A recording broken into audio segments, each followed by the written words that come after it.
मी उपवासाचे खारवडे बनवत आहे। तर याच्यामध्ये मी घेतलेले साबुदाणा भाजला, त्याचं पीठ बनवलं मिक्सरच्या भांड्यात पीठ बनवलेलं आहे।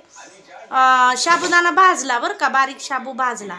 इथं बटाटे उकडून घेतलेले आहेत। उकडलेले बटाटे मी चाळणीमध्ये बारीक केलेले, चाळण दाखवते। या चाळणीमध्ये ही पुरणाची चाळण आहे। ह्या पुरणाच्या चाळणीमध्ये टाकून हे बटाटे किसून घेतलेले आहेत, म्हणजे बारीक करून घेतलेले। या मिक्सरच्या भांड्यामध्ये मी या वाळकी चटणी, ह्या वाळक्या मिरच्यांची चटणी मीठ टाकून चटणी बनवलेली आहे। तर आता ही चटणी याच्यामध्ये मी ह्या किसलेल्या बटाट्यामध्ये टाकत आहे। तर ही चटणी याच्यामध्ये टाकून घ्यायची आहे। आता याच्यामध्ये टाकल्यानंतर हे चटणी टाकलेलं हे व्यवस्थित मिक्स करायचं आहे। आणि चटणी आता एकजीव मस्तपैकी करायचं आहे। एकजीव मस्त झाल्याच्या नंतर ही चटणी एकजीव झाल्याच्या नंतर याच्यामध्ये काय करायचं आहे, मी भाजलेल्या शाबूचं पीठ जे करून घेतलं होतं ते याच्यामध्ये मिक्स करायचं आहे। वाळक्या मिरच्या आणि मीठ एका मिक्सरच्या भांड्यामध्ये मी बारीक करून घेतलं आणि मोठ्या मिक्सरच्या भांड्यामध्ये हे साबुदाण्याचं पीठ बनवून घेतलं। आता मी हे एकत्र कालवून घेणार आणि हे कालवल्याच्या नंतर तुम्ही म्हणताल मग आता ह्याचं काय बनवायचं, तर ह्याचं आता मी एकजीव केल्यानंतर याचे खारवडे बनवणार। जे आपण खारवडे म्हणतो का नाही, त्या पद्धतीचे हे खारवडे बनवणार मी ह्याचे। आणि ते उन्हाळ्याचे दिवस आहेत, उन्हाळ्यात व्यवस्थित वाळवणार, चांगलं उन्हात वाळवणार।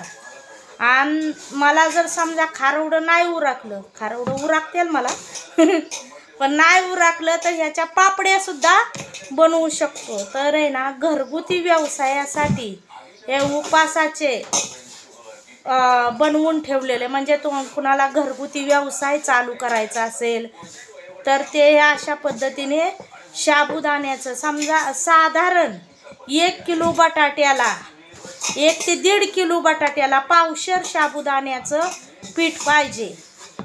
तर ह्या पद्धतीने पावशेर 1.5 पावशेर मिळू शकता, साधारण 1 किलो बटाट्याला पावशेर साबू धरा। तर अशा पद्धतीने बटाटा उकडून तो किसून घेतल्याच्या नंतर 1 किलो बटाट्याला पावशेर साबुदाण्याचं पीठ आपण घालू शकतो। तर साबुदाणा त्याच्यासाठी भाजून घ्यायचा, मिक्सरमध्ये त्याचं पीठ बनवून घ्यायचं मिक्सरच्या भांड्यामध्ये। आणि चटणी तुम्ही बिन चटणीचं सुद्धा बनवू शकता। आता ही मी चटणी कशासाठी घातली की चव यावी, खाताना तिखट वेगळी मिरची घ्यायची गरज नाही पडावी, जरा तिखट असलं म्हणजे बरं वाटतं ना, मग त्याच्यामध्ये मी म्हणून तिखट घातलं। तुम्ही बिन तिखट्याच्या सुद्धा बनवू शकता उपासाचे खारवडे, पापड्या बिन तिखटाचं सुद्धा बनवू शकता। आणि घरगुती तुम्हाला जर व्यवसाय चालू करायचा असेल, काही नाही आम्ही आता हे पाकिटं बनवून एका पाकिटात 5 किंवा 10 खारवडे घालून ते पाकिट विशिष्ट किंमत ठेवून विकू शकतो, किंवा ह्याच्या पापड्या बनवून 5-10 पापड्या टाकून त्या आम्ही उपासाचे म्हणून विकू शकतो। तर हा पण व्यवसाय तुम्ही घरगुती महिलांसाठी, शहरातल्या महिलांना जरा बऱ्याचदा कामं नसतात किंवा ज्यांना शेती नाही किंवा शेतीला जोडधंदा काहीतरी व्यवसाय करायचा आहे, तर त्याच्यासाठी हा उत्तम उपाय आहे। आणि हे उपासाचं असल्यामुळे त्याचा खप पण होणार आहे ना। बऱ्याचदा माणसं आठवड्यातनं 1-2दा उपवास धरतात। आता मला आठवड्यातनं 2 उपवास असतात, एक एकादशी असते, मला हे बनवून ठेवावंच लागतं। तर अशा पद्धतीने हा गोळा माझा मळून तयार झाला आहे। हे मी आता शेवग्यामध्ये घालून याचे खारवडे पण बनवू शकते। सीताराम।